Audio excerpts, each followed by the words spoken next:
Hello, John. How are you, buddy? You keeping well? Hey, good, thanks. Yeah, yourself? Yeah, I'm really well, thanks. So it's good evening from the UK. So I'm guessing it's 6:30 in the morning for you. Yeah, well, yeah. It's morning over here. Yeah. So you've caught me on my drive to work recording an emergency episode of the podcast. Well, I'm recording this space, so you can you can go back and use whatever you want from it if you want to do whatever. Yeah, fantastic. Well, I'll Yeah. put you in charge of. We can bring up some guests and stuff later on, and you can let in whoever you think is appropriate at any time. Well, I mean, we'll announce now what the topic of our discussion will be, which is Homeland Party and the recent conference, which seems like it was a pretty massive success. And you can bring up anyone who was in attendance or was there. I've had Kenny Smith on the podcast before. I've had Alec Cave. So it'd be good to hear from any of those guys, I'm sure. Yeah, absolutely. Yeah, it was. Like I say, some of the members may come in. I'm not too sure. It's a bit of a short notice space, so we'll just sort of Of course. Yeah, and likewise, if anybody wants to come in that you think would be good to come up, then just let me know, and I'll add them to the panel if they want to come up. No worries. I won't be able to see my screen while recording this, so just let me know if anyone requests, and then we can, or as in that you don't know, and then I'll see if I know the name.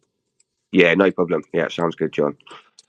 Yeah, so yes, well, yeah, we had the conference yesterday, and it was absolutely marvellous, buddy. It was brilliant. It was, you know, sometimes, I mean, I've been looking forward to this event for months now, and when you look forward to a specific day for so long, sometimes it can be slightly anticlimactical, or it doesn't quite go to plan, or whatever, you know.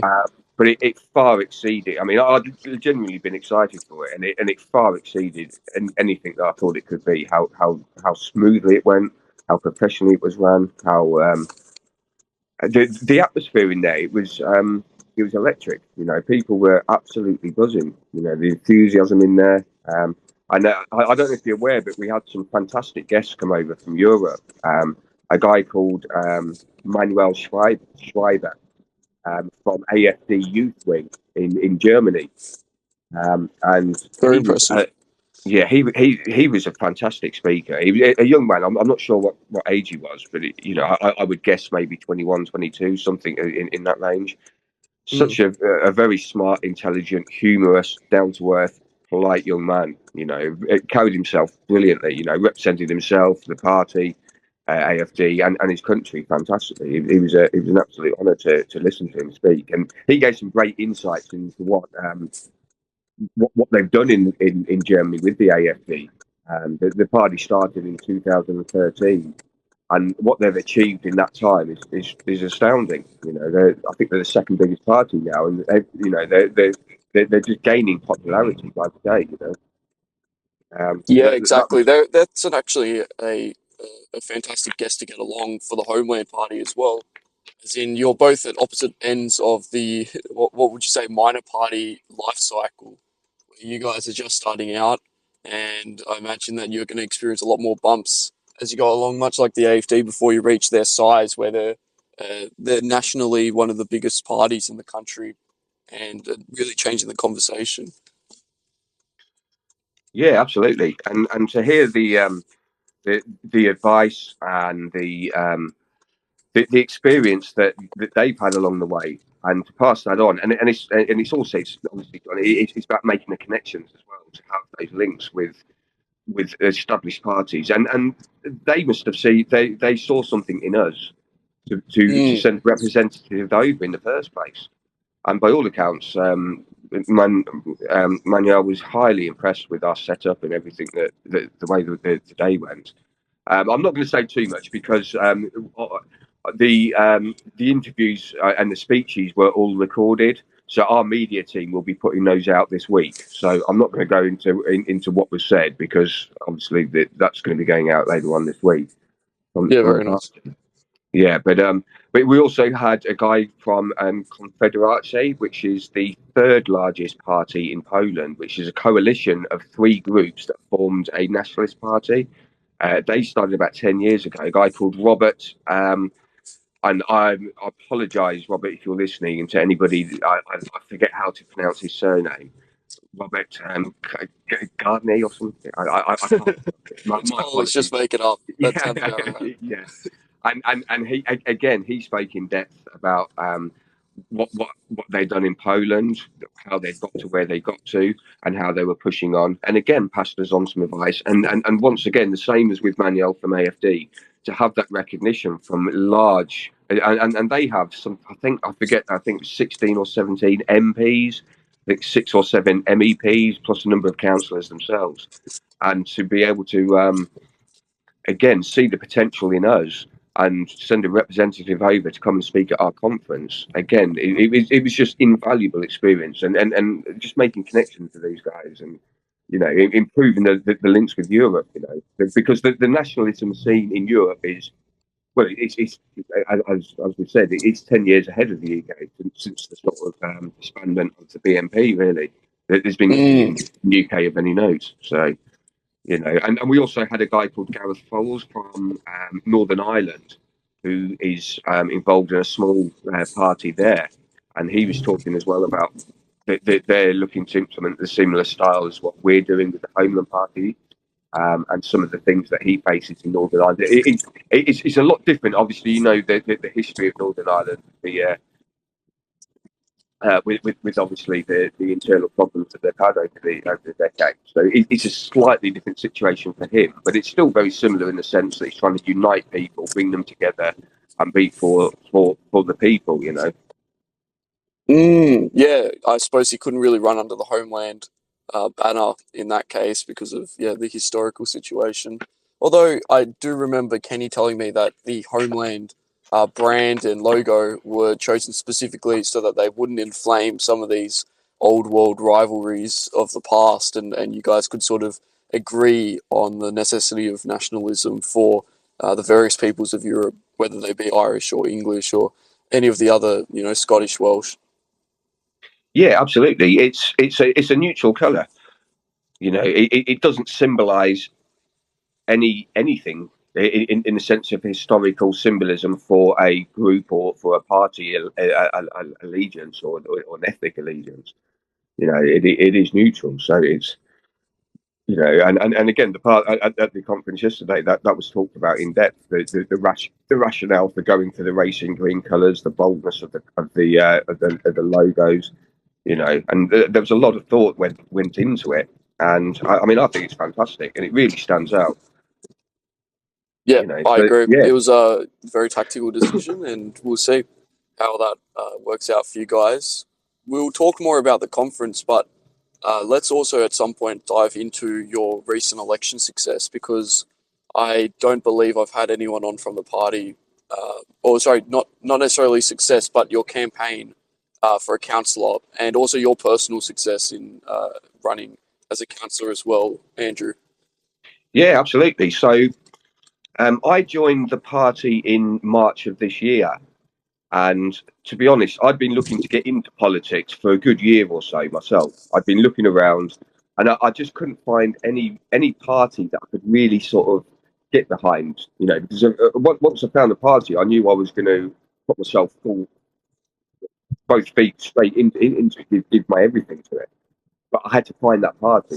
So yeah. So anyway, I found the Homeland Party in March of this year. Had a good look, read through their website, read through some of the prominent members, Kenny and Alec, some of their literature and stuff like that.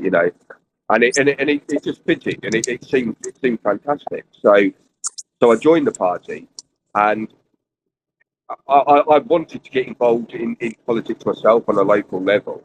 But obviously, having never done it before, it's kind of like you don't really know where to start with it. So I went to my local council, and obviously, I don't know how it works in Australia, but in the UK, any town council or parish council meeting, members of the public are more than welcome to go and attend. So I did. I went and attended a couple of meetings once a month. They hold them, and I got talking to the councillors, and I said, well, they said to me, "Would you like to join the council?" And I said, "Absolutely, I really would like to." So they to to be able to get on the parish council or the town council where I live, they had to advertise it on their notice board, on their website, and we had to wait a couple of months. So if anybody else wanted to come along and apply as well, then it would be up to the councils then who they would decide to vote on into the position. So this process went on for a couple of months, and there were another couple of candidates. But because I'd been attending the meetings and I'd been involved in a few things in the local town, helping the councillors with like a Sunday fun day that was organised by the council, which was just a day at the local park that was free for all the kids. There was music, there were games and stuff like that. I'd helped out with that, with the planning of that, and a couple of other things. So when it came to the vote, the councillors voted me on. So I became a parish councillor or a town councillor where I live. So that was about 3 months ago now. So obviously, it's still, yeah. Thank you very much, buddy. So obviously, it's still early days. You're finding your feet, and then I've managed to get elected. Well, I've volunteered to get elected onto the Planning and Highways Agency. I've been involved with the police commissioning reports as well, liaising with the local police and other parish councillors as well in the local area. So it's and this is the whole sort of ethos of the Homeland community politics, where it's anybody can get involved in their local community. You can, if there's space and there's availability, people can get elected onto their local councils, and rather than worrying about the bigger picture, the national or international issues, it's just focusing on doing a good job for the people in your community. And if enough people are doing that up and down the country, then that's how you start to win back power through local government. And having a nationalist there that's going to put our people first it gives you power and influence then. Because if you don't have nationalists there, then the Liberal left are going to implement what they want when they want unchallenged. And it also is no less an engagement in nationalism to work in local politics, because, like you said, you are basically applying the same principles. You're just looking out for your people and putting them first. Only difference being it's a smaller portion of said people. And of course, I'm sure you want to move up to the high levels of government eventually, but it is a great starting point to demonstrate to the community that what your politics represents is good for them. Like we know it is. We know that in theory, nationalism would be highly beneficial to all the people of our country.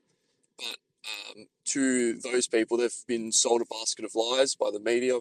And so by you getting on the councils and showing that, you're hardworking, capable, and you just want to make things better, then I mean, you're really advertising for nationalism in that way and also applying its principles at the same time.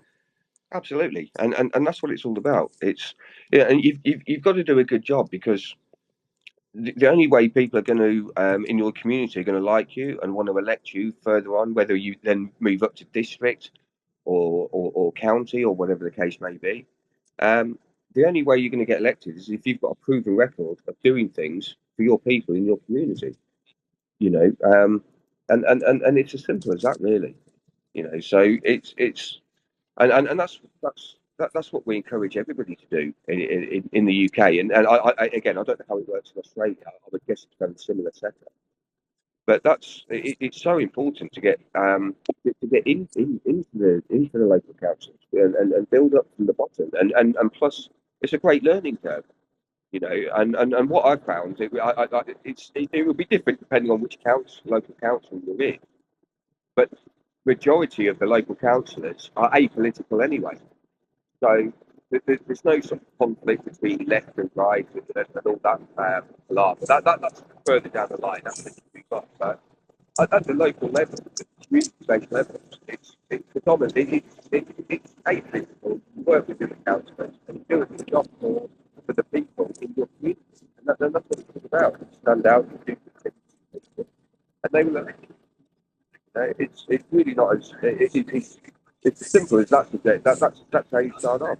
And plus, it's kind of like doing an apprenticeship, if you like. John, there's a hell of a lot of background again. There's a hell of a lot of background. Yeah, it's easing up again now. Yeah, that's better now. Yeah, I don't know what's going on really. But yeah, so Yeah, sorry. yeah, no, it's cool. So yeah, I view it as it's kind of like doing an apprenticeship, if you like, working in the local government, and you get to learn how things operate, how things work, the bureaucracy. I mean, again, I don't know what it's like in Australia, but in the UK, there's a lot of bureaucracy to go through. But you have to learn Yeah, how. same here. I think that's everywhere. Yeah. I would imagine that's standard. But you know, it gives Mm. you the great opportunity to learn how it all works and understand how it works, and to network as well, and you know, share ideas with other councillors in other parishes, in other districts, you know.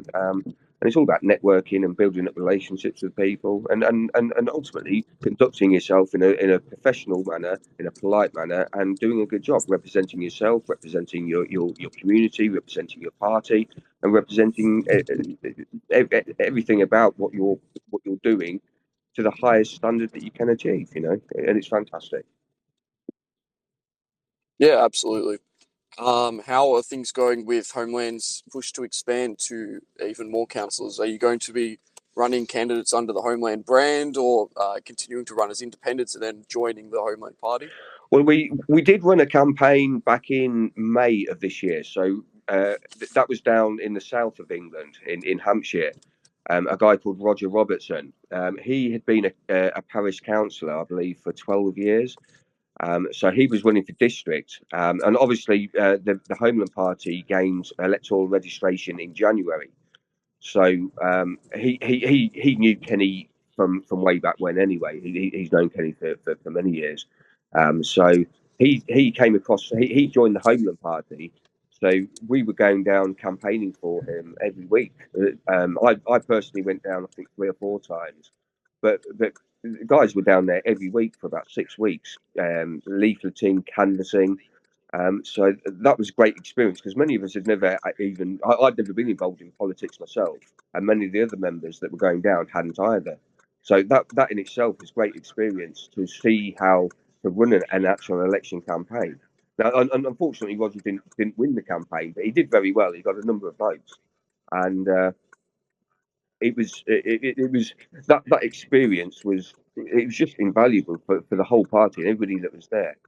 And yeah, so moving forwards, we're going to be getting councillors. More and more people are coming on board. I believe just yesterday, I think we had 6 new members sign up, and it may well be more after today. I'm not 100% sure. I don't know. That's something the National Council would be aware of. But yeah, absolutely. And it's like anything. It starts off when you're a fledgling party, when you're a new party starting from scratch. It takes time and effort to build up and get a reputation, get people to see you, get people to notice you, get people to like you, get people to want to come aboard with you, and then get people to want to come and be represent you in their council, and that will only expand out. You know? And I was just going to give it 2 seconds, John, because there's a hell of a lot of background noise. Okay. Yeah, you'll probably hear it back on the recording. It comes for about 5 seconds and then it eases off again. But it's fine again now. That's annoying. So currently we have 9 parish and town councillors. But yeah, that number will expand, and that's obviously the aim.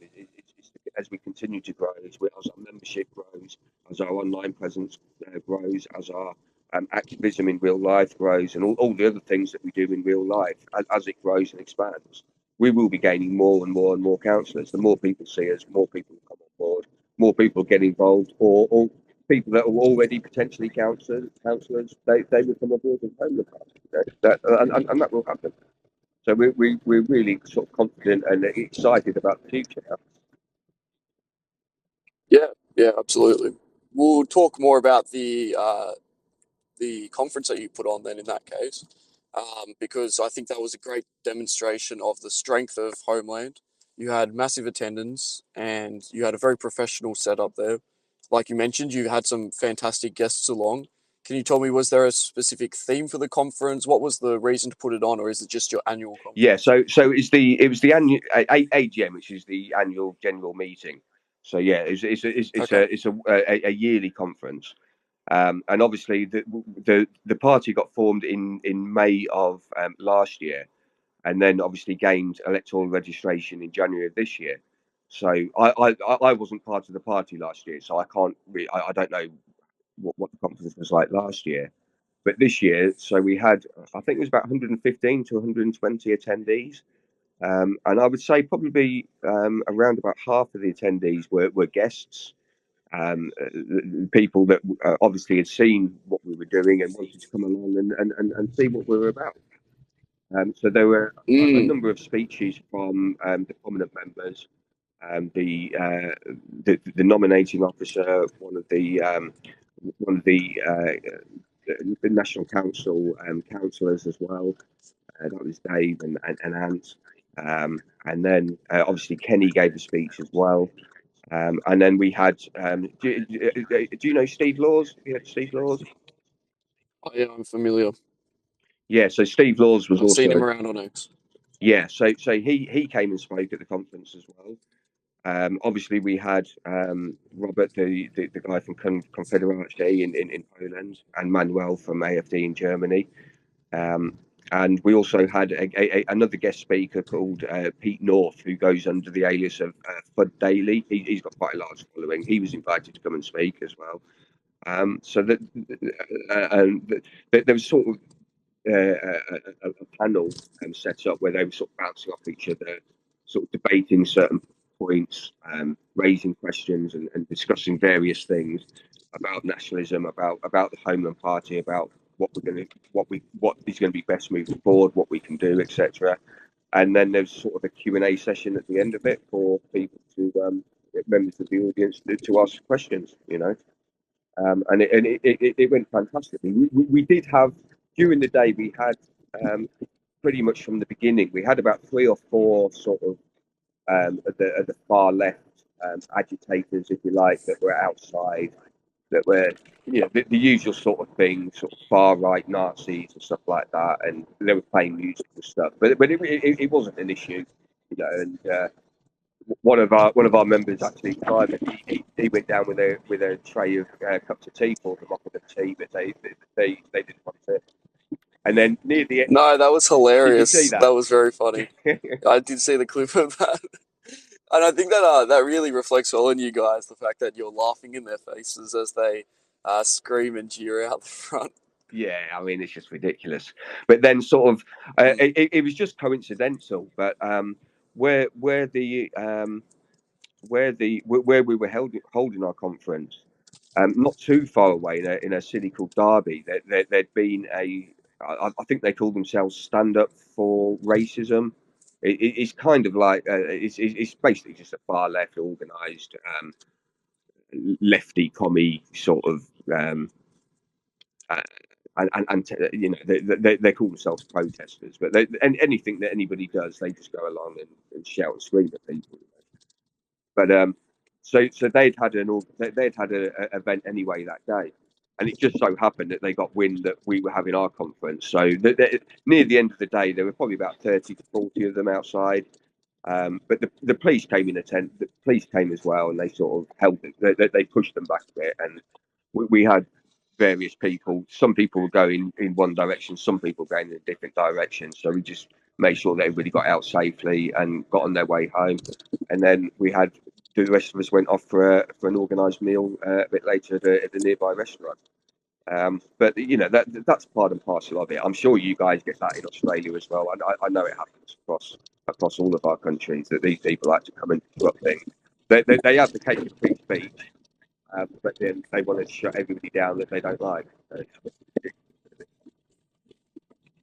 Yeah, I don't even think they advocate for free speech, to be honest. They pretty overtly only want to allow their strain of thought and cut out all others. So, yeah, over here in Australia, there's some fairly large, depending on where you live, organisations of these far leftists that they can get quite rowdy at times. There was, I think there's probably the biggest one would be Socialist Alternative, and they're just an assortment of, I think they're actually a combination of five or six smaller socialist groups of various. I don't know the distinctions, to be honest, but they've all joined together, so then they can rock up in the street and scream and cry whenever something they don't like goes on. They're also all over the universities a lot, so people often, when they go to university here, will comment if if they're coming out of high school and going into university. They'll often comment on how there are all these socialists around, always handing out pamphlets on university campuses. Doesn't seem like they're awfully convincing, but yeah, they do make a ruckus and they are a pain in the ass sometimes. Yeah, yeah, and I mean, but our conference was held in a town hall, and the hall had been booked in our name, and they were told we were a nationalist party holding our annual conference, and the town hall were fine. It's got a tradition and a long history of holding political conferences for all different political parties. So we were. There's a lot of things. There's a lot of history with events being organised and sort of having to hide who they are to be able to have the events, or putting them in different names or whatever. But we were totally upfront and honest, and told them exactly who we are and what we're doing. And um, their whole idea was to get us shut down, and they completely failed. They didn't shut us down at all, and we did exactly what we wanted to do. And all they managed to do was get the police involved and have to deal with them. They were the ones that are acting thuggish and criminally. And I mean, obviously, I don't, you've obviously seen some of the pictures and videos. Everybody to a T was dressed impeccably, suited and booted, very smart, conducted ourselves as true nationalists should do, which is with dignity, with class, and from our end, we were impeccable. But, Yeah, but they actually filmed some of your best footage, these protesters, and they're posting them online, and all of them to a T made you guys look good. I mean, some of them were of one of the guys. I believe he might be. His name slips my mind, but he was dancing in one of them. Then you had another guy, really well dressed, lighting up a cigarette in their faces.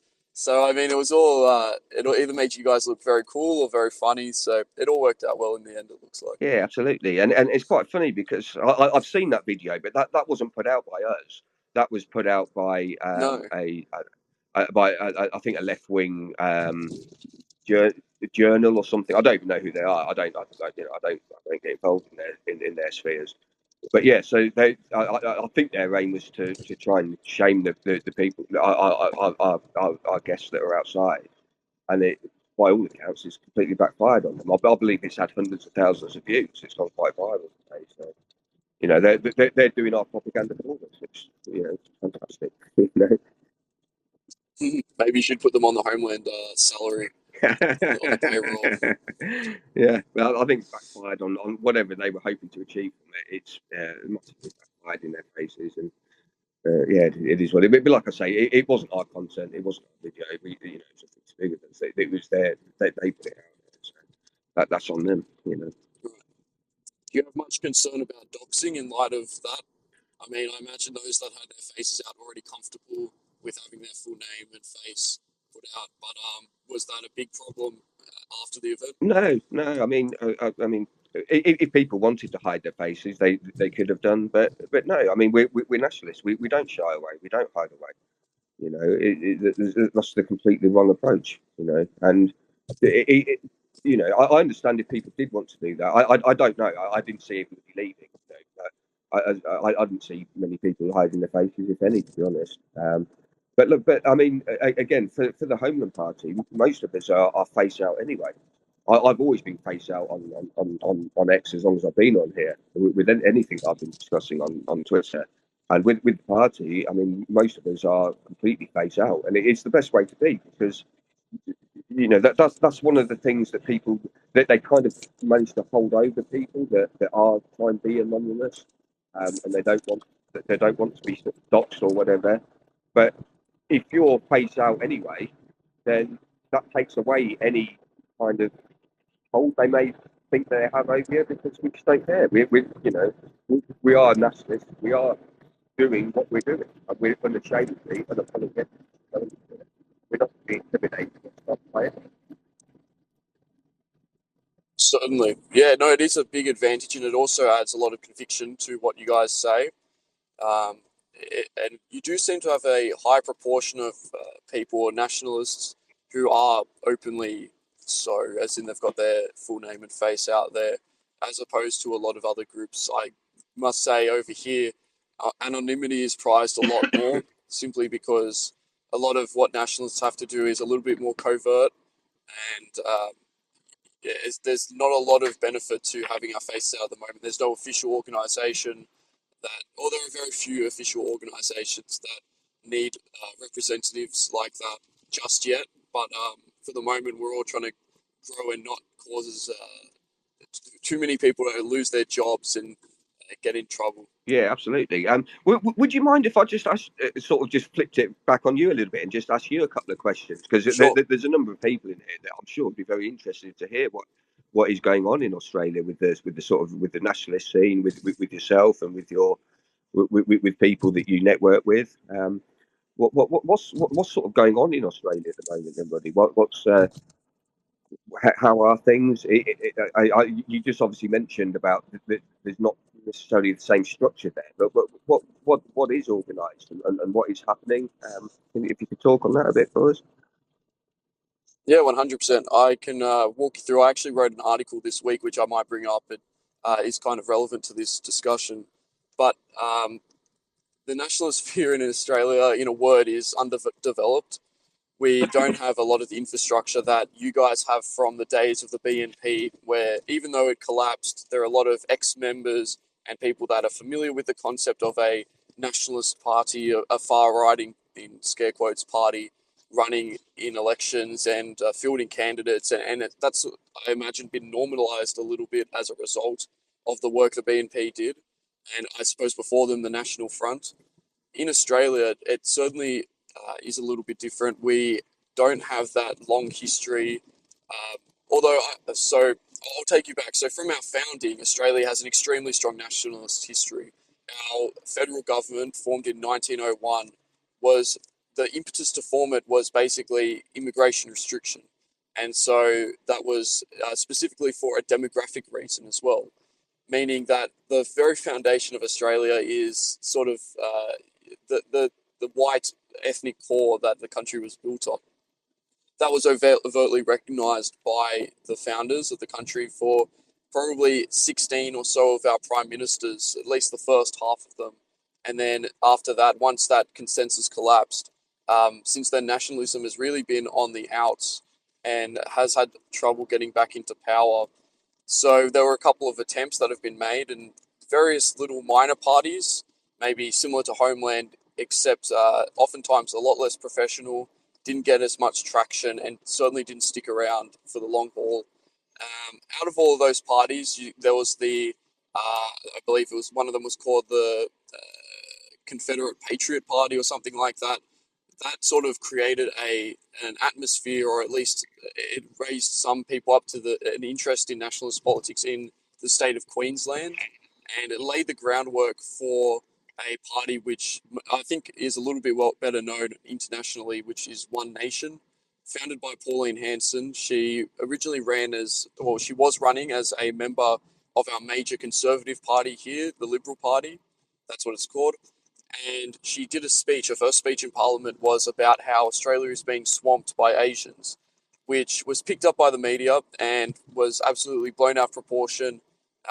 She became sort of known as Australia's racist.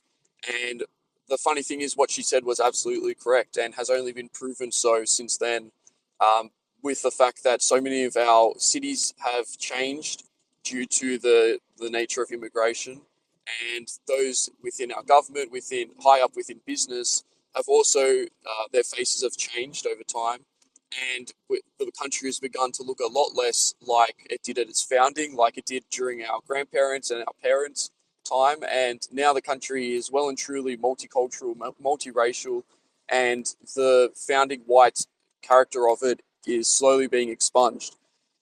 This has, I suppose, out of maybe people noticing this change, has also led to some other groups to pop up, non-party groups, which are then hopefully one day going to facilitate us getting into power again. One example of that I'd put forward is the British Australian community, which is notable, I think, for you guys because they have, at least, I don't know how much I can say, there are some rumours that they're going to be doing some collaborations with the Homeland Party. I don't know if that's in the works still or what the situation is, but they're also very interested in the work that you're doing. They're a community group and they're founded, well, not founded, but the modern iteration of it was created by Dr. Frank Salter, who has done some amazing work talking about ethnicity, ethnic politics, and that was his main area of study. He's also talked about the genetic component in all of that and how it's very relevant, how um, different populations having varying distances in terms of their genome can actually lead to different political outcomes. Um, Very interesting stuff. He's written many books, but that is the community group that's running over there. We also have another group called the Australian Natives Association, which I think they deserve more publicity than they've gotten for a long time. And what they've done is their aim is to create a cadre of really capable young guys across the country who are able to develop their skills and look out for each other in the case that they're attacked by the left. And they're growing exponentially from what I've heard. As nationalism becomes more relevant in today's politics, they've gained more and more members, and I really commend them for that as well. So those two organisations, I'd say, are the main two that I put a lot of stock in. Now, as you might have seen online, there are also other groups which I have various disagreements with. And probably the most notable is NSN, National Socialist Network, and they're probably the loudest nationalist body in Australia. They routinely do protests, that's their main activity, as well as doing various training and things like that with their members. Um, and they catch a lot of headlines. I don't think that they're overly effective. And I personally believe the model that the British Australian community and the Australian Natives Association are pursuing is much more effective than what they're doing. Then over on my side of things, I'm trying to get nationalists involved in politics directly rather than creating these background organisations, which are extremely important. But I think we also need to have a focus on trying to gain power at the state and federal level at the same time. So I am involved in, I talk to people who are in politics and generally just trying to help organise that and lead people from the online sphere into participation into entryism within the major parties or even in involvement in some of the minor parties. I'll continue on if you, is my connection still good? Can you Yeah, guys yeah, hear it's me? all good, buddy. Yeah, yeah, I'm just listening, mate. Yeah, yeah, it's fascinating. I'll just say one last bit and then I'll let you ask questions. But in terms of minor parties at the moment, we have the One Nation Party, which, like we said, with Pauline Hanson, started out as an immigration restrictionist party, but since then has declined significantly. And they don't often talk about immigration nowadays. It's still under the leadership of Pauline Hanson, but that's kind of the problem. She has let the party really decay. She hasn't fostered any of the local community groups or the branches. The branch members don't have many rights within the party. So all of it comes top down from Pauline, and it seems that she's quite concerned about being usurped. So she's thrown out a lot of the party's best talent, and as a result of that, the party is sort of I'd say that they sort of hold on to their current size, but I don't have any expectation of them growing or being much more effective in the future. I don't think anyone would place much stock in that happening. And after Pauline passes away, it's likely the party would just evaporate.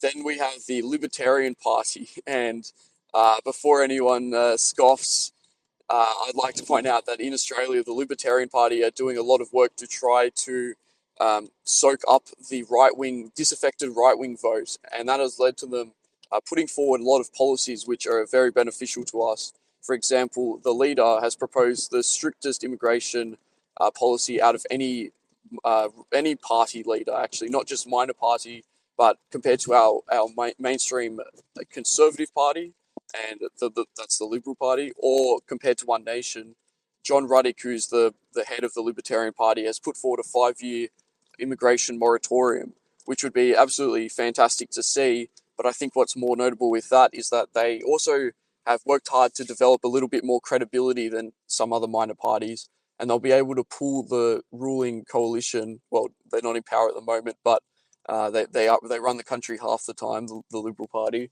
to the right on that issue. They've also discussed various other things, for example, expanding people's right to freely associate, which would mean breaking down a lot of the racial discrimination laws, which ban us from speaking freely about racial topics in the most explicit terms. And they have also called for, a loosening of freedom of association laws, which would mean people can go and form their own communities based on even their most controversial aspects, which might be, for example, a community that prioritizes its white constituents or something like that. So they've put forward a lot of very, I think, positive policies, as well as some negative, which there's been a lot of uproar about. And I recently wrote an article on it, just defending the Libertarian Party from a nationalist perspective, because I think that they're the best minor party option at the moment, and we shouldn't be snubbing our noses just because we all detest libertarianism. We should try to look at it from a more pragmatic angle and use what we've been given. But that's pretty much gives you an idea of the scene over here. We're a little bit further behind you guys. I'd say it could be up anywhere from probably 10 to 20 years behind what the UK has as a result of what the BNP was doing. I think that is the big factor. But I'll let you ask some questions, Andrew. I've been yapping. Is there Yeah, no, anything that's there that you'd like me to clarify? yeah, absolutely, yeah, and that's fascinating, and it's really good. And as I say, there's a number of people in here that probably are not aware of what's going on in Australia. So yeah, fantastic insights. Yeah, I do have a couple of questions. So the first question I'd have is, obviously, people like us that are nationalists, that are very aware of what's going on in our countries, and it's very similar across the Western sort of hemisphere. But more so, I'm talking about the sort of general population, the general public that are not politically inclined or sort of apolitical, that don't really get involved or notice what's going on particularly. What would you say the thought is in the sort of average Australian's mind at the moment with immigration in the country? Is there dissent to it growing or not growing? What's the sort of general sort of feeling amongst the general population? Yeah, I'm glad you asked. So last week we had on the podcast AFD former campaigner George, and he was saying how during his time in Australia, he noticed that the average Australian is actually quite right wing. It's just that their political leadership has never really represented that, and I tend to agree. So ever since polling has been conducted, immigration has actually been an issue that Australians are very much against, that being mass immigration, especially multicultural immigration, even through to today, where you'd imagine that the left might have succeeded, like it has in a lot of other countries, in changing the general perception of immigration and making it seem like it's all sunshine and roses and it's going to give us great food and benefit our culture. We actually have had most Australians, whenever they're polled, saying that they are opposed to excess immigration or to increasing the levels of immigration. And oftentimes there has been a strong consensus that immigration should be reduced, especially during COVID, as it was true in a lot of other countries. Immigration was cut down to extremely low levels. And even when polling was conducted after that, people were saying that they didn't want to increase the levels of immigration post pandemic. So I think that it shows that there is a strong will for that kind of policy to be put forward.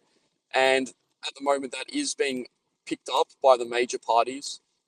Our left wing party, the Labor Party, it got so bad that even they had to recognise that immigration rates are way too high, which is causing property prices to skyrocket. It's cutting young people out of the market. It's also putting downward pressure on wages. And so, as a result of these various factors and just general dissatisfaction, they have actually agreed to cut the levels to a lower point that being said, the lower point is still record high compared to a lot of our history, and it's an insufficient cut. So then our mainstream Conservative Party have also come out and said that they want to cut it even lower than that. But once again, even in that case, it is not meaningful.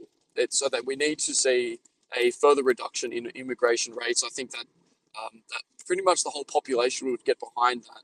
And so there is growing sentiment for it. And now that both parties, major parties, have come out in acknowledgement of the issue and have said that they're going to do something about it, I hope this sparks a arms race in terms of immigration restrictionism between the two parties. I believe that they will the party that puts the lowest number up at their election in terms of the lowest number that they'll admit, I think that they will do better than the other, and hopefully that success is noticed and gets basically replicated by each party until we get down to very low levels. I'm not confident of that fact, but it is one hope that I have. Yeah, that would be a good outcome for you guys, wouldn't it? If like you say, if they try and outdo each other on who's going to conduct the most anti-immigration policies, yeah, Exactly. that would I'm work. not hopeful for it, but we'll Yeah, see. Hopefully it yeah, happens. Who yeah. knows? And so yeah, I just got one more question actually, John.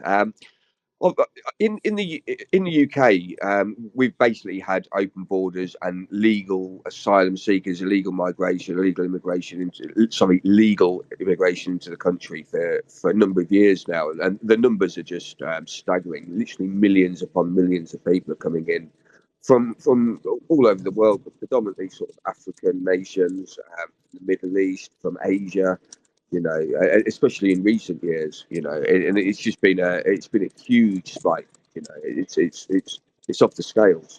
Many of our towns and cities are, especially in the sort of in the city centres, town centres, they're overrun with foreigners, and they're coming from all over the world.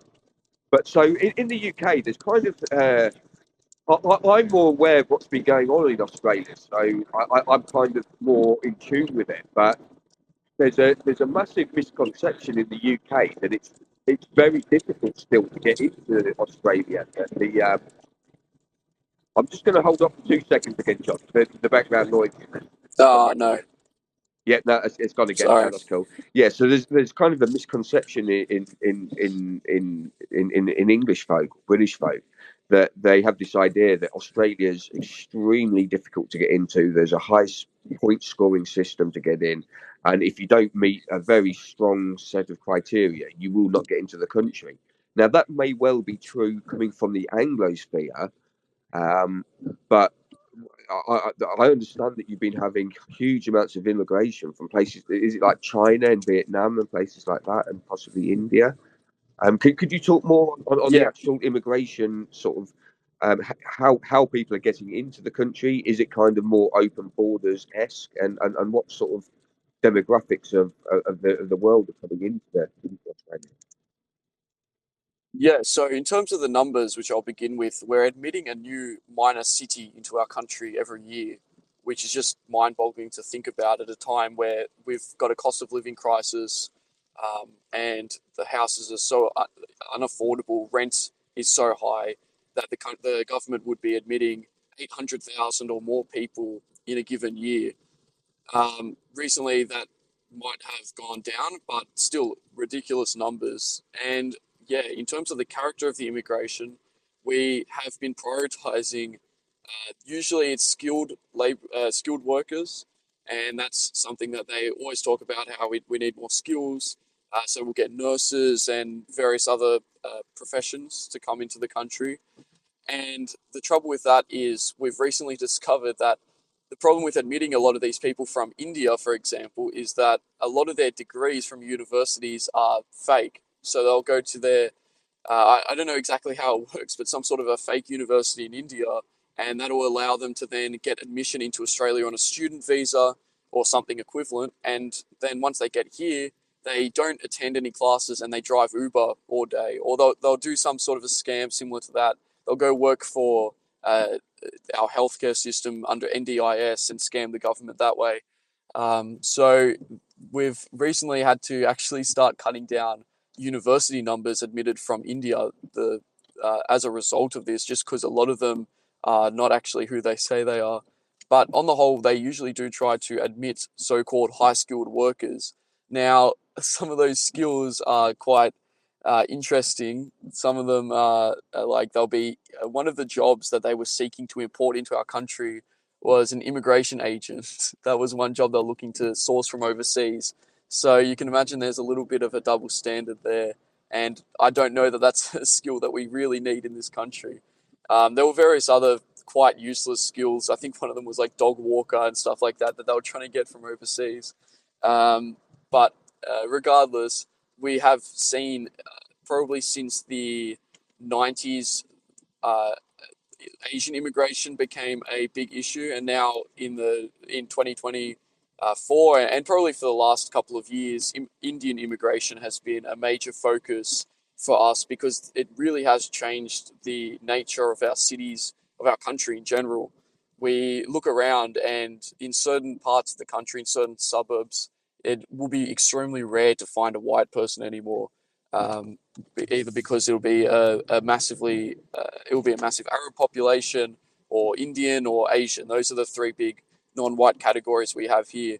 Thankfully, we haven't had too much in the way of African immigration because, as we know, they have a worryingly high crime rate, and that has played out in the few African pockets that we have around the country, especially Sudanese migrants. They have been noted to have crime rates, I think, sometimes 10 times that of the population or more, and which is a fact that was even commented on by the police, although they had to note in the same sentence that this is not to be used to racially discriminate against Africans. It's a peculiarity. It's something that they need to get fixed up, I suppose. They can do a little bit of fine tuning and solve the African crime problem, which exists all around the world at all times. But those are the three big, I'd say: Indian, Asian, and then Middle Eastern. And they have various degrees of success, I'd say, in the country. So Asians have, I'd say, on the whole, assimilated fairly well. That's not to excuse the fact that large numbers were admitted, and that has changed the texture of life in a lot of parts of the country. I don't think that should have been done, but Asians have been they've been very productive. They're very law abiding. Most of all of these groups are good people, but on the whole, I'd say Asians have assimilated the best. And then I think at the moment, a lot of people have the most disagreements with Indian immigration because they simply don't assimilate. They have this fixation on, admitting their friends into positions within companies, which will change that. They're always trying to force their culture on us in a lot of ways with their street stalls and their various festivals, things like that, their religious holidays.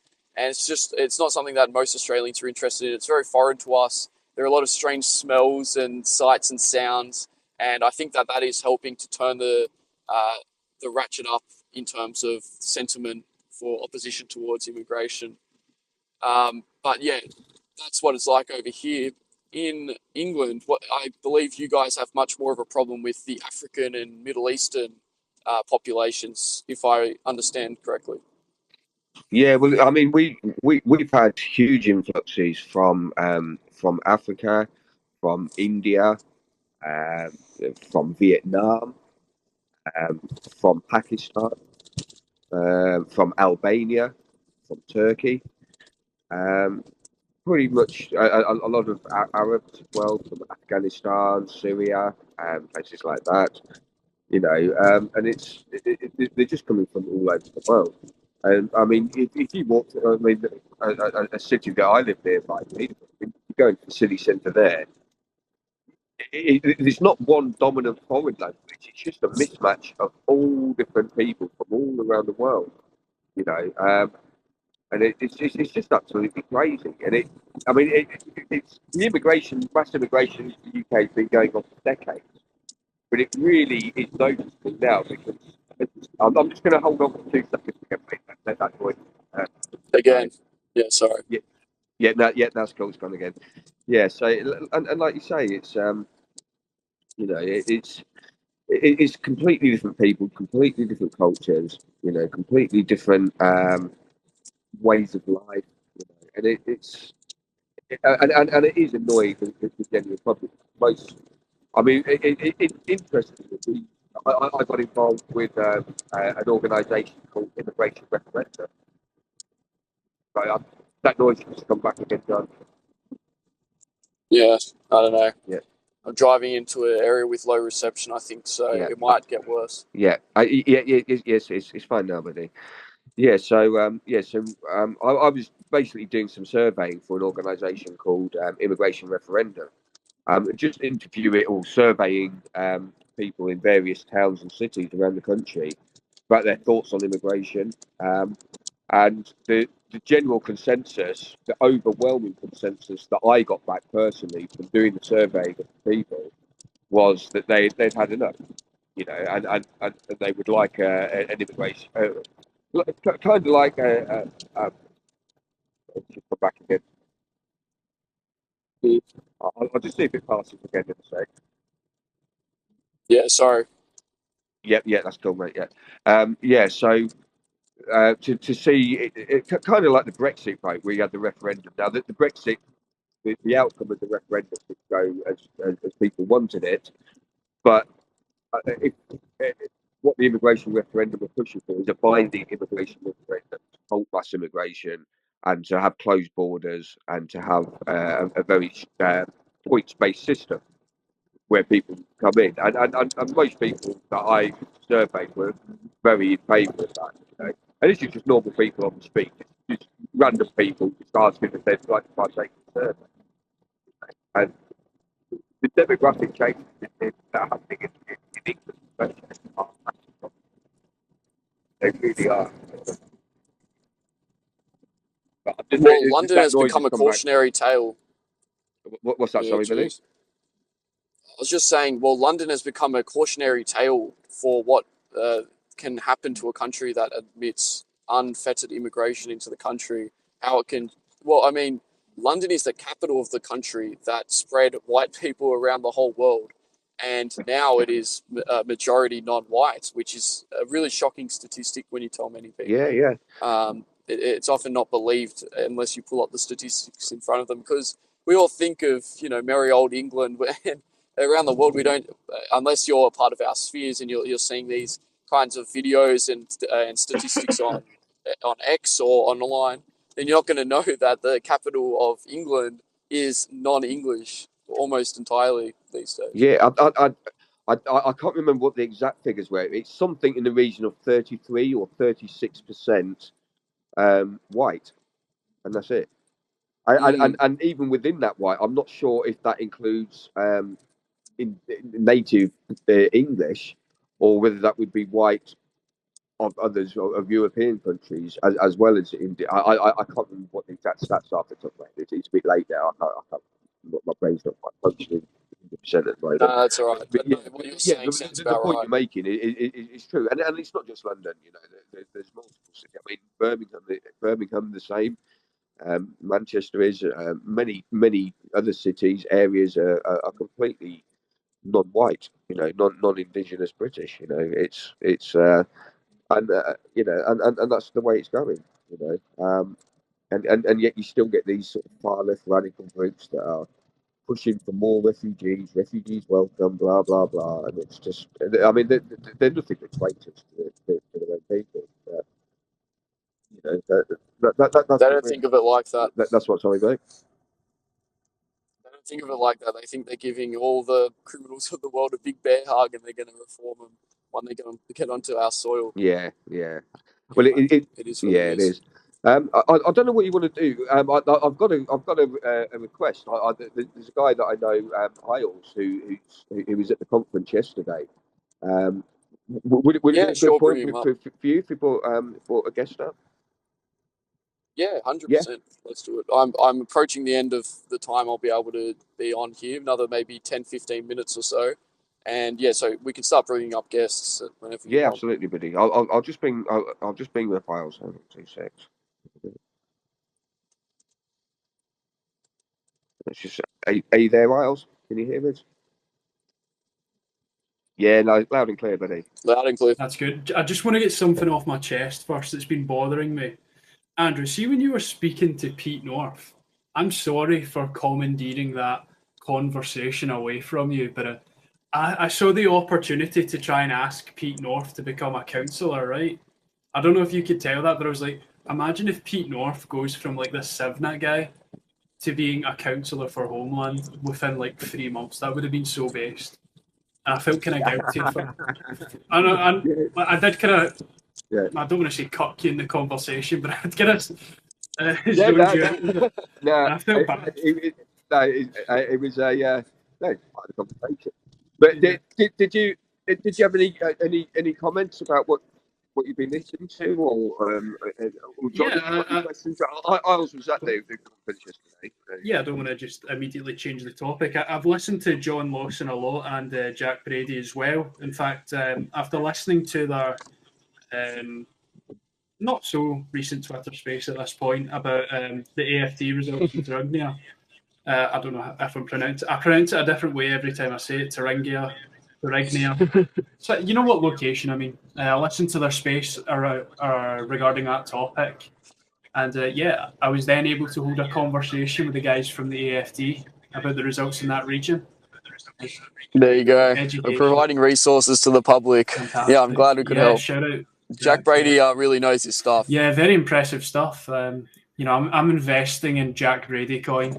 It's going to go to the moon. Yeah, me too. Stuff. It was good. And obviously... No, but what was your role in the conference yesterday? You guys might get to hear a... more of my voice because I was actually doing interviews. I even got the opportunity to interview my good friend Andrew here. And it was just awesome. It was a great time all around because it's kind of funny. See, I quite regularly speak on a variety of like Twitter spaces. I know UKIPper's like a familiar face, maybe a couple of you guys too here. I actually see one of you I saw at the conference, funnily enough. It was just kind of weird that so many people recognised me by my voice. And then it was like, oh yeah, I live up the road from you. And I was like, oh, nice to meet you. It's just like, oh, my mutual on Twitter is like somebody that lives 2 blocks away, some of them.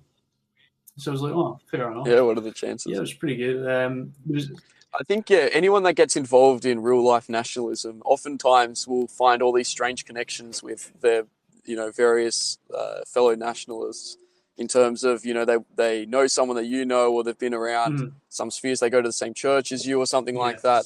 It's always very white-pilling, so to speak, whenever you go to one of these meetups put on, and you get to meet all your mutuals. And the thing is, it's kind of great to not have that anonymity to some extent because you get to see like all your mates. Like I'll tell you guys, see on this account, I'm relatively anonymous. Everybody like accidentally, instead of saying Isles, says my real name. Like I don't know if you guys have been in enough spaces to where people have accidentally called me my real name. Nice. But you don't worry. I've been doxxed by like several publications that have said like my full name and stuff like this. But the thing is, guys, I've never said anything that's like retarded. You know what I'm saying? Like they've got no history on me. They're just like, we're doxing so and so as just being a regular nice guy that's patriotic. That's the greatest crime you can commit these days. And see the guy you were talking about that was lighting the cigarette in that video. I was actually talking to him, and he was saying, "You know what? I'm probably going to get like doxxed off that, maybe." But he's like, "I don't really care." Probably. He's just good. He's going. Do you know what he said? He said, "I might actually just change that to my Twitter profile picture and just kind of go with it." So we'll see what he ends up doing. Yeah, a lot of aura. W Sigma, Plus 10,000 aura. Exactly. It's great stuff. Yeah. But, it was kind of good. I don't know if I should say it, but I was going around going, are any of you guys Barry Stanton? Because imagine like being in the presence of an OG. Yeah. What if somebody just went, I don't know what Barry Stanton would sound like. Ew, Barry Stanton, like, that's me. I don't know if he'd say that. In my head, that's how he'd speak. Yeah. Well, that would be really cool. But I didn't get a yes. No, he wasn't. You didn't find him. Or maybe like I wasn't allowed to know because I wasn't. I was privy to, like see before the guest speakers were announced. I was privy to the Polish guy coming called Robert from Confederacy, but I didn't know about the AFD guy. That was a pleasant surprise on the day. So that was pretty red-pilled. Great guys, by the way. Yeah. Obviously, English is their second language. Some great speeches, though. You would expect that from, I suppose, ambassadors from such esteemed political parties from abroad. It was really good. They were giving us like advice and stuff. And do you know, I asked the guy from the AFD if he knew Jeremy Fragrance. Do you know Jeremy Fragrance? Oh yeah, I will. Well, I don't know him in person, but I know of him. I can't go on like the For You page without seeing Jeremy Fragrance. And he was telling me, he goes, I don't know Jeremy Fragrance. And I'm like, what? Wow. That's what I said. This guy's like banging on in his speech about how useful TikTok was to like get out of his little bubble of nationalist, and then he doesn't know Jeremy Fragrance. I'm like, whoa. He is a bit of a nutter, I'm not going to lie, but he is very fun. He is funny. Yeah. So that is the number one. What does he always say? I'm the number one fragrance influence in the world that follows the teaching of Jesus Christ, and then he'll like bust out some mad dance. Fantastic. For any of you guys that don't know who we're talking about, we probably sound mental. Yeah, probably. He is a bit mental. Yeah, I don't know who you're talking about. Yeah, well, that's all right. You know, the unks, they need to Google Jeremy Fragrance and find out the law.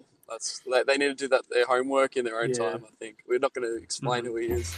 But so Manuel, who's the guy from the AFD that we all met, I had quite a few good conversations with him. He was kind of, as the conference progressed, I was working media. So as I said, I mentioned earlier, I was doing a few interviews. I got some good ones that you guys might be able to see later down the line. Maybe in some like highlights or something of all the best answers or the ones that you might be most interested in. But in between that, I had the opportunity to speak to these guys from abroad. Really insightful stuff, because I was just talking about quite a plethora of things between like, I don't know, immigration policy to do with like visas to do with universities.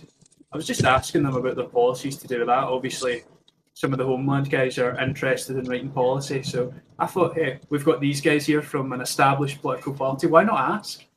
You know, it's what they're here for. Let's network. Let's get something productive going, at least on my behalf. I don't know what everybody else was saying to them. Well, the rising tide of nationalism in Europe is going to lift all boats. That's at least what I can say. Although I think it will cross over less. It always seems to cross over less to the British Isles. It seems like you guys sort of have your own sphere over there, and then the rest of Europe influence each other more. At least that's what it looks like from an outside perspective. Yeah, it was actually quite interesting because I didn't get to ask. There was a debate panel or Q&A. It turned into a debate panel between Steve Laws and Pete North, where they started arguing. That was quite. You'll see that in a little while. Hold on, it's just a miss. But yeah, it was really good. I wanted to ask the guys a question because see Robert, the Polish gentleman from Confederacja, he actually in his speech was basically saying that his party really wants to tackle issues to do with economic inequality and promote a solidarity in his nation. Whereas some of the people that were more Western, like Gareth Falls from NI People, that's Northern Ireland, a non-sectarian party, you guys might want to drop him a follow if you see his content. He was actually from a more libertarian perspective, and Pete North, if you guys know, he's like very heavy on counter-signaling what he calls like the collectivist woke right. So I was like, oh, let's start a little talk here about, are we collectivist? What's the impetus for nationalists? Unfortunately, I don't think that made it on camera, but a very interesting discussion to be had. What's that like? It is very interesting. Like I mean, that sort of had... Well, yeah, I'd like to bring you back to our founding at our federation. Two of the major parties were the Free Trade Party and the Protectionist Party, and then you also had the Labour Party as well, which represented workers and still exists today. I think we have the oldest Labour Party in the world in Australia. But yeah, so the Protectionists and the Free Traders were the other two large groups that eventually, I think, sort of combined over time to form the Conservative Party, or the alternative to the Labour Party. It's gone under many names over time. And yeah, so that battle has been present since the beginning, and it's playing out again now on a smaller scale, albeit, between the Libertarian Party, which has a lot of policies that I support. For example, I mentioned earlier to Andrew, it's proposing an immigration moratorium. It's proposing greater freedom of association rights. It's fighting for more freedom of speech, which is under attack right now in Australia with a misinformation bill being sent to Parliament, which will basically give the government the power to just throw anyone in prison who disagrees with its various, its wisdom, let's say. And so we've got the Libertarian Party on the one hand, which I do give some nationalist credentials, and then recently we had a defector from the Conservative Party go out on his own and become an independent, Senator Jared Rennick, and he is forming his own party, which a lot of people were very skeptical about. They were saying, why don't you just join the Libertarians, considering that they give you a lot of, they'll give you a good backing, they've got a lot of solid policies that you agree with. But he said that his main disagreement with the Libertarians was his protectionist view on economics. And so they debated that out. And I think that it is a conversation which is going to be more present at the moment. Maybe you could say in light of Trump, in terms of his greater emphasis on protectionism versus free trade and creating just an economic zone instead of a country. I personally fall on the side of a protectionist view, simply because I think that the economy should be a tool of the nation and not the other way around. So personally, I fall more so on the protectionist side of things, but it is an ongoing discussion at the moment. I don't know that most of the population has very strong opinions. For most of the population, whatever works, works. They're very pragmatic, not very ideological about the economy. But what's it like over in the UK? It's very interesting. I have quite a good knowledge, even though I'm a young guy, probably like yourself, of what the history has been in the British nationalist scene for quite a while. And it seems to me that generally people are kind of, shall we say, not exactly all that motivated by having like a radical economic plan, at least in the far right. And when I say radical, I mean like somebody that maybe like Hans Hermann Hoppe, you know him, Triple H, that wants to like be complete anarchy almost, but kick out immigrants or something like that. If you guys can take a throwback to whenever your libertarian arc was, if you can remember that far back. Yeah. Some people, they're quite open to the idea of having more labour movements and more powerful unions. It seems to me like it was never all that cemented, because you do hear people say that they want some kind of like fiscally conservative libertarian thing going on. My personal opinion is I don't really care all that much. Like, I know that's kind of the lame opinion to take, but it's like, as far as I'm concerned, like British nationalism in the UK, I don't want to say British nationalism, unless somebody starts thinking we're talking about independence or something like that. That's a common trap I fall into, at least for the Scottish listeners. But yeah, it's nothing that I've honestly been all that concerned about. Like, is the tax rate going to go up 3%? Or is it going to go down to 30%? I mean, as long as I'm safe to go, or my little cousins are safe to go out at night, there's like notorious refugees that run around the centre of Glasgow naked, chase people around Buchanan Street. If we can get that out of the way, if we can get rid of silly nonsense like, I don't know, Drag Queen Story, or maybe I'd be willing to pay in 3% more of my salary, to be quite honest, or perhaps have to import more food, or rather develop our own food, and that would then mean that we have to pay a little bit more. I'd be up in the air for it. So, I'm quite malleable. Yeah, no, I agree. It certainly is a secondary issue for a lot of nationalists. I don't know if that's a strength or a detriment, Maybe. as in perhaps that prevents us from engaging in the mainstream political discussion a little bit. The fact that we haven't trained ourselves to be able to speak at the same level as economists. But at the same time, if we solve the immigration situation, so many of our economic problems will evaporate overnight. So, yeah, no, I think they go hand in hand. But yeah, you're right. A lot of nationalists, I think, prioritize a lot of the social issues, the demographic issues, rather than the economic. But Andrew, did you have anything to add to that? No. I think that's covered it all really. How long have you got left, John? Do I probably need to head off now, actually. yeah. Because to be honest, it's getting quite late here. I've got to get up for work anyway. So Yeah, yeah, no I stress, think mate. that'd be a good point to sort of round it up on. Awesome. Yeah. Well, thanks everyone for listening. Andrew, I'll let you plug Homeland Party or anywhere people can find your content. I'll also say follow the nationalobserver.co. That's where I publish all these podcasts and also articles twice a week. So I recommend everyone go subscribe to it. In future, we're going to be taking questions from the paid subscribers, and that's not something we implemented this week, but it's coming soon. But thank you very much, Andrew, and I'll leave it to you to wrap it up. Yeah, thanks a lot, John. And if you're not, if guys, if you're not already following John, give John a follow and check out his articles and his content. He's a fantastic guy, does some great work. And like I say, I really hope everybody's enjoyed listening to the space, enjoyed the conversation. Obviously, you can check out the homelandparty.org. Follow the Homeland Party on X.